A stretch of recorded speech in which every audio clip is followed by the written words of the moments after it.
মুহাম্মদ সাল্লাল্লাহু আলাইহি সাল্লাম লাশ দেখে দাঁড়িয়ে গেলেন। দাঁড়িয়ে যাওয়ার পরে আমরা জিজ্ঞেস করে বললাম, ইয়া রাসূলুল্লাহ, এটা একটা ইহুদির লাশ, আপনি লাশ দেখে দাঁড়ালেন, ইহুদির লাশ দেখে সম্মান দিলেন। রাসূল বলেন, আলাইসা হুয়া বিনাফসিন, এটা কি মানুষ নয়? সুবহানাল্লাহ বলেন। সে ইহুদি হতে পারে, সে কি মানুষ নয়? আমি মানুষ হিসেবে তাকে সম্মান দিয়েছি। এটার নাম ইসলাম। এটার নাম কি? ইসলাম। ইহুদির সম্মান আছে, মুশরিকের সম্মান আছে, আপন আপন জায়গায় সবার সম্মানকে নিশ্চিত করেছে যে ধর্ম, যে দর্শন, যে আদর্শ, সেই আদর্শের নাম কি? ইসলাম। এই জন্য ইসলাম দরকার দেশে। কথা ঠিক না? ঠিক জন্য বলে আমরা বারণ কোন জায়গাটা করি একটু বুঝেন, পার্থক্য বুঝতে হবে। না বুঝে আপনার বিভ্রান্ত হন। আমরা পূজায় মুশরিকদেরকে যেতে নিষেধ করি না, আমরা পূজা পার্বণে হিন্দুদেরকে যেতে নিষেধ করি। আরো চিল্লায় বলেন, বাধা দেই। কোন আলেম বাধা দিয়েছে যে হিন্দুরা কেউ যাবেন না পূজা করতে? বলেছে কোনোদিন? একটা রেকর্ড আপনারা দেখাতে পারবেন? হ্যাঁ, আলেমরা কি বলেছে? মুসলমানদেরকে বলেছে, মুসলমানেরা আপনারা পূজায় যাবেন না। এটা কি অন্যায় করেছে না সত্য বলেছে? আপনি মুসলমান হয়ে আপনি করেন রোজা, আপনি কেন পূজায় যাবেন? আপনি আল্লাহকে এক বিশ্বাস করেন, আপনি শিরকি কর্মকাণ্ডে শুভেচ্ছা আপনি কি করে জ্ঞাপন করেন? কোন মুসলমানের সন্তান পূজা মণ্ডপ কিংবা দুর্গা উৎসবে, দুর্গা পূজায় শুভেচ্ছা জ্ঞাপন করা এটা মূর্খতা, জিহালাতের চূড়ান্ত পর্যায়ে। এমনকি ফুকাহায়ে কেরামের সম্মিলিত ফতোয়া রয়েছে এই ব্যাপারে। কোন মুসলমানের সন্তান পূজা মণ্ডপে শুভেচ্ছা জ্ঞাপন করা কুফরি ছাড়া কিচ্ছু হতে পারে না। যে কাজ করে তার তওবা করতে হবে। আমি অবাক হয়ে যাই, রাজনীতির স্বার্থে দেখি আমাদের দেশের মুসলিম রাজনীতিবিদরা হাদি সাহেব দুর্গা উৎসবের শুভেচ্ছা দেয় নাই? আলেম সাহেব মাথার মধ্যে টুপি দিয়া পূজায় গিয়া এরপরে ডাক ঢোল উপভোগ করা শুরু করে। আবার আমাদের এই ব্যাখ্যা দিয়ে বুঝায় রাজনীতি করতে হলে সব জায়গায় যেতে হয়। আপনার মতো মুনাফিককে ইসলাম রাজনীতি করার পারমিশন দেয় নাই। আপনি লেবাস পরিবর্তন করেন, আদর্শ পরিবর্তন করেন, একদিক থেকে মুখে বলবেন ইসলাম চান, আরেক দিক থেকে পূজায় গিয়ে হাজির হয়ে শুভেচ্ছা দেবেন, আপনার মতো জাতীয় ভণ্ড পৃথিবীতে আর হবে না। একদম পরিষ্কার বার্তা। আপনি যেটা করবেন সেটা হচ্ছে এই, রাজনীতিবিদ হিসেবে অমুসলিমরা, সংখ্যালঘুরা তাদের ধর্মীয় উৎসব যেন স্বাধীনভাবে পালন করতে পারবে, তার নিরাপত্তা নিশ্চিত করার জন্য যে ব্যবস্থা নেওয়া দরকার, আপনি গার্জিয়ান হিসেবে সে ব্যবস্থা আপনি গ্রহণ করবেন। কিন্তু আপনি সেখানে গিয়ে আনন্দ উৎসব করবেন, পূজার মালা আপনি গলায় পরবেন, আপনি একটু নাচ উপভোগ করলেন, আপনি একটু পূজার সিন্নি খেলেন, প্রসাদ খেলেন, তো আপনার মধ্যে ওই গণেশের মধ্যে পার্থক্যটা কি? কথা বলতে হবে, ঠিক কিনা জোরে বলেন? কি আপনি জুব্বা পরেছেন এই জন্য আপনি মুসলমান হয়ে গেছেন? আপনি পাগড়ি পরেছেন তাই মুসলমান হয়েছেন? আপনার চাইতে বড় বড় জুব্বাওয়ালা আবু লাহাব, উতবা, সাইবা তারা ছিল। কথা ঠিক কিনা জোরে বলেন? সুতরাং জুব্বা পাগড়ি দিয়ে ফয়সালা হবে না, ঈমান আকীদা দিয়ে ফয়সালা হবে। আকীদার ব্যাপারে খুব স্ট্রেট থাকতে হবে। আমি আপনাদেরকে আবার বলছি, শারদীয় দুর্গা উৎসব শুরু হয়েছে। এখন দেখবেন বাংলাদেশে সমানে শুরু হয়ে গেছে শুভেচ্ছা দেওয়া, ফ্রি শুভেচ্ছা দেওয়া শুরু হয়েছে। ঠিক না? ঠিক জোরে একটু জোরে বলতে হবে, ঠিক কিনা বলেন? মুসলমান, আপনি কাকে শুভেচ্ছা দিচ্ছেন? শুভেচ্ছা শব্দের অর্থ বুঝেন? শুভেচ্ছা মানে হচ্ছে শুভ ইচ্ছা, ভালো ইচ্ছা, ওয়েলকাম।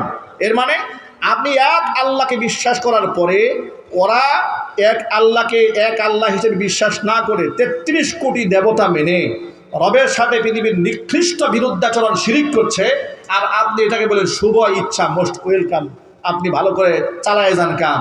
এই আপনি মুসলমান, আল্লাহর কসম আপনি নিজের অজান্তেই মুনাফিকের কাতারে নাম লিখিয়ে ফেলেছেন। আল্লাহ পাক যেন এই জিহালাত থেকে আমাদের বের হয়ে আসার তৌফিক দান করেন। জোরে কোন আমিন।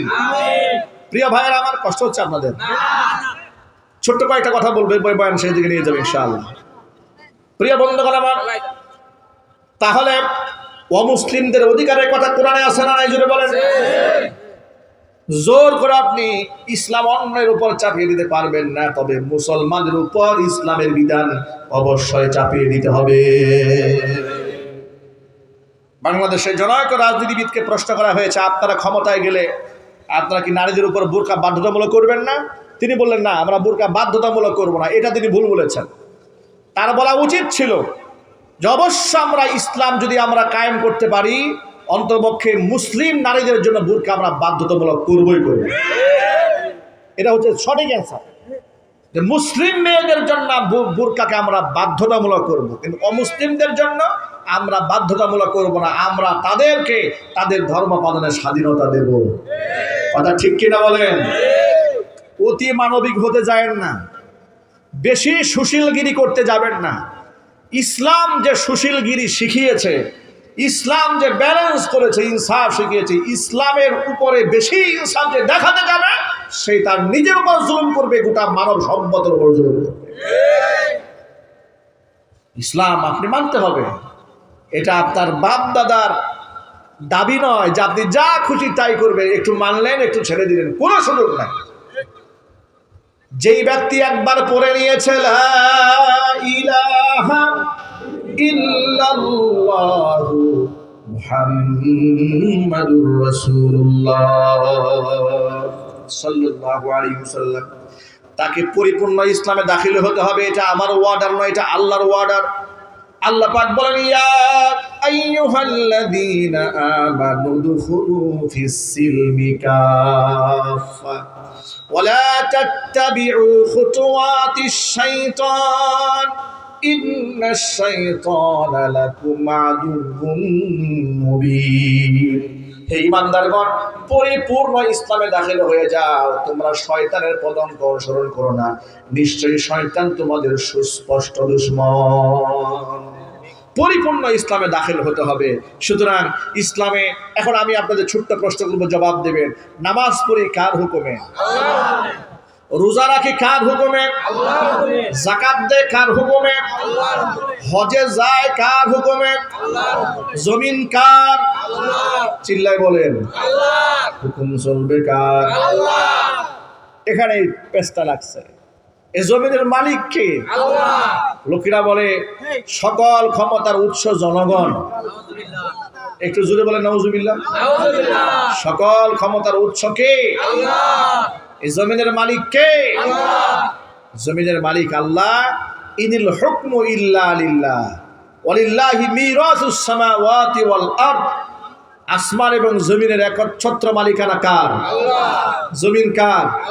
বিধানও চলবে আল্লাহর। বাস দাবি এতটুকু, আল্লাহর জমিনে আল্লাহর বিধান চলবে। আল্লাহ পাক যেন কার্যকর করার তৌফিক দান করেন। দেখুন, আমাদের বাংলাদেশে বর্তমান সমাজে সবচেয়ে বড় সমস্যা হচ্ছে কারাপশন, দুর্নীতি। ঠিক কিনা? রিশওয়াত, ঘুষ, রিবা, সুদ, এটা বাংলাদেশের জন্য একটা মহামারী ধারণ করেছে। এত মহামারী যা আপনি একটা চিকিৎসা নেবেন, আপনি ন্যায্য অধিকার আপনার চিকিৎসা সেবা পাওয়ার, আপনি ঘুষ ছাড়া ভালো একটা সরকারি হসপিটালে ভালো একটা বেড পাবেন না, ভালো একটা বিছানা পাবেন না, ভালো একটা চাদর পাবেন না। কথা ঠিক নেবে? ঠিক জোরে বলেন। আপনাকে রিশওয়াত দিতে হবে। জমি খরিদ করেছেন, সাব রেজিস্ট্রি অফিসে গিয়েছেন, ঘুষ ছাড়া আপনি রেজিস্ট্রি করতে পারবেন না। স্যারকে কিছু না দিলে আপনার ভালো জমিন খারাপ হয়ে যাবে। ঠিক কিনা? জমিন খরিদ করা হয়েছে, এবার আপনি খাজনা খারিজ করতে গিয়েছেন, সেখানে বিরাট পেশ, 3 মাসের জায়গায় 6 মাস হয়েছে, কাগজ দিচ্ছে না আপনাকে। ঘুরাবে তো ঘুরাবে, কি সমস্যা? স্যার তো সাইন দিচ্ছে না। কেন? স্যারের কি সমস্যা? বলে 10,000 টাকা ছাড়া স্যার তো ফাইলে সই দেয় না। আছে না নাই? অনুরূপ ভাবে স্যারও যেমন শয়তান আছে, আবার সবাই একরকম বলছে না, এটা কিন্তু এলোবাদের সবার জন্য অধিকাংশ ক্ষেত্রে এটা হচ্ছে। আবার দুর্নীতিগ্রস্ত মানুষও আছে, অন্যের জমি জামা দুর্নীতি করে দখল করে নেবে। এই জন্য রেজিস্ট্রি অফিসার স্যারকে আগেই বলে দিচ্ছে, রেজিস্ট্রারকে, স্যার আপনি কোনো টেনশন নিন না, এই আকাম কুকাম যা করার করছে, আপনার জন্য এই 50 লাখ আপনার ভাগে আছে, আপনি তো সই দিয়ে চলে যাবেন, 2 বছর পর ট্রান্সফার হয়ে যাবে, আপনার টেনশন কিসের, যাবো তো আমরা বুঝবো। স্যার চিন্তা করে 14 গোষ্ঠীর কামায়, সারা জীবন বলে চাকরি করলে তো এই টাকা পাইতাম না। ঠিক কিনা? এবার স্যার মোটা অঙ্কের ঘুষ নিয়ে এবার স্যার এলাকায় গিয়ে মসজিদে দান করে, মাদ্রাসায় দান করে, ওয়াজ মাহফিলে দান করে। এলাকার লোকেরা বলে আমাদের অফিসার বিরাট দানশীল, অনেক বড় দানবীর। কি আছে না নাই? চিৎকার দিয়ে বলতে হবে, আছে না নাই? একজন সরকারি অফিসার যে ব্যক্তি বেতন পায় 40 থেকে 50,000 টাকা, বর্তমান জমানায় একজন সিএনজি চালকের মাসিক ইনকাম আছে 30 থেকে 40,000 টাকা। ঠিক কিনা? হঠাৎ করে 2 বছর যেতে না যেতেই 5 তলা গাড়ি বাড়ি সব শুরু হয়ে গেছে, সব জিব্রাইল দিয়ে যাচ্ছে। কথা বলে না কেন? সব জিব্রাইল দিচ্ছে। আর সরকারি জামাই পাওয়ার জন্য এদেশের কিছু মেয়েরা গার্জিয়ান তো পাগল হয়ে থাকে। সরকারি চাকরিজীবী সোনার হরিণ, এতে পেটে ছাদে মাল থাক আর না থাক, বুড়ি যত লম্বা হোক না কেন অসুবিধা নাই। ঠিক কিনা যদি বলুন?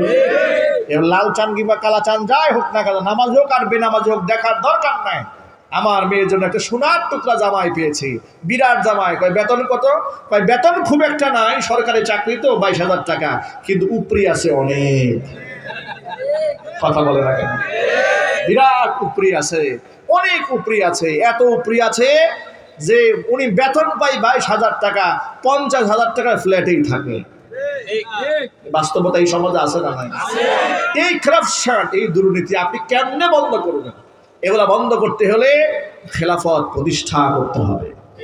খেলাফত ছাড়া, ইসলাম ছাড়া, ইসলামী শাসন ব্যবস্থা ছাড়া এর আমূল পরিবর্তন করা সম্ভব হবে না। এই জন্য দেখুন, বিচার ব্যবস্থার মধ্যে দুর্নীতি থাকার কারণে অসংখ্য নিরাপরাধ লোকেরা এখনো পর্যন্ত জেলখানার মধ্যে আছে। নাই? একটু যদি বলেন না। আমাদের বাংলাদেশের অবস্থা দেখেন। এই আইন ব্রিটিশরা কি আইন বানিয়ে দিয়েছে? সন্দেহভাজন ধরে নিয়ে যাচ্ছে, মামলা দিয়ে দিচ্ছে, সাজিয়ে গুজিয়ে খুব সুন্দর করে মামলা দিয়ে দিচ্ছে। কত প্রকার সংস্কার প্রয়োজন। 2018 সালে স্বৈরাচারের আমলে মাহফিল মঞ্চ থেকে আমাকে উঠায় নিয়ে গেল। পুলিশকে জিজ্ঞেস করলাম নিয়ে যাচ্ছেন কোথায়? বলে থানায়। আমার অপরাধ? কয় কিচ্ছু বলতে পারবে না, সব উপরের নির্দেশ। সকালবেলা কোর্টে হাজির করেছে। কোর্টে হাজির করার পরে মামলার নথিপত্র তালাশ করে দেখি তারা লিখেছে গুপ্ত বৈঠক থেকে আমাদেরকে ধরেছে। আমার কাছে, আমার পকেটে ককটেল বোমা পাওয়া গেছে। অনেকগুলো লোক ছিল, সব দৌড়ে পালাই গেছে। আমরা 5-7 জন দৌড়ে পালাইতে পারি নাই, ওরা আমাদেরকে ধরে নিয়ে গেছে। আবার আদালতে এই 16টা ককটেল বালতির মধ্যে ভরে রিকভারি দেখাইছে, যেগুলো আমাদের কাছে ছিল। মানুষটা শয়তান। চিল্লায় বলেন, এগুলো সব মরে গেছে? মরে গেছে না। ওদের পরিচালকরা কিছুদিনের জন্য এখান থেকে বিতাড়িত হয়েছে, কিন্তু যাদের মাধ্যমে এগুলা সাজানো হতো ওরা কিন্তু এখনো ঘাপটি মেরে বসে আছে। সুযোগ পেলে আবার সবল দেবে। ঠিক কিনা? চিল্লায় বলেন। এই যে 2 দিন আগে দেখেছেন না আপনারা, পত্র পত্রিকায় পেয়েছেন, মাওলানা মামুনুর রশিদ নামক এক আলেম জুলাই যোদ্ধা গুম হয়ে গিয়েছে। জুলাই আগস্টের বিপ্লবের পরে দেশে মানুষ আবার গুম হওয়া শুরু হয়েছে। গুমের নাটকটা আমরা অনেক দেখেছি বাংলাদেশে স্বৈরাচারের আমলে। ঠিক কিনা জুড়ে বলেন? গুমের নাটক দেখেছি, জঙ্গি নাটক দেখেছি। ভালো ভালো মানুষদেরকে ধরে এনে এক বাড়িতে আটকায় রাখতো, আটকায় রেখে মিডিয়া কভারেজ দিতে, সংবাদ দিত। এরপর চতুর্দিক থেকে প্রশাসন, র্যাব, বিজিবি সব দাঁড় করায় দিয়ে বলতে এখানে জঙ্গি ধরা পড়ছে। এই নাটক করে করে কত নিরীহ মানুষকে তারা হত্যা করেছে। আমি আপনাদেরকে বলতে চাই, এই সমস্ত নষ্টামি, ভণ্ডামি, রাষ্ট্রদ্রোহিতা, মানবতা বিরোধী অপরাধ যদি বন্ধ করতে চান, তাহলে সংসদ ভবনে আল্লাহর কোরআনকে পৌঁছাই দিতে হবে। বিকল্প কোনো রাস্তা নাই। কোরআন আছে যেখানে, আমরা আছি সেখানে। বলেন ইনশাআল্লাহ। একটু জোরে বলতে হবে ইনশাআল্লাহ। কোরআন আছে যেখানে আমরা আছি, কোরআন নাই যেখানে আমরা নাই। কেন এ কথা বললাম শোনেন। সুদের বিরুদ্ধে যত ওয়াজ করি, সুদ বন্ধ হবে না। রাষ্ট্র ব্যবস্থায় সুদ আছে, ইসলাম কায়েম হয়ে গেলে সুদ বন্ধ হয়ে যাবে, যাকাত ভিত্তিক অর্থ ব্যবস্থা চালু হয়ে যাবে। এই দেশের ধনীদের যাকাতের টাকা যদি রাষ্ট্র সংরক্ষণ করে আর এদের যদি ইনসাফের সাথে বন্টন করে দেওয়া যায়, সর্বোচ্চ 2 থেকে 3 বছর বন্টন করলে গোটা বাংলাদেশে যাকাত নেওয়ার মতো দরিদ্র মানুষ আর খুঁজে পাওয়া যাবে না। যাকাত ব্যবস্থা চালু হবে, সুদ ব্যবস্থা ধ্বংস হয়ে যাবে। আজকে যে ধনী সে ধনী হয়ে যাচ্ছে, গরিব গরিব হয়ে যাচ্ছে, ফকির মিসকিন মিসকিন থেকে যাচ্ছে। এই বৈষম্য বন্ধ করতে হবে না ভাই? দেখুন, ইসলামে কোনো স্বজনপ্রীতি হয় না, পার্সিয়ালিটি হয় না। ইসলামের বিচারটা দেখেন। আমাদের দেশের বিচার ব্যবস্থা হচ্ছে আমাকে ধরে নিয়ে যাবে, 6 মাস আগে আটকায় রাখবে, এরপর আমাকে আদালতে জিজ্ঞেস করা হবে, হুজুর আপনার কি কোনো অপরাধ আছে নাকি? ওই যে রফিকুল ইসলাম মাদানিকে অ্যারেস্ট করা হয়েছে।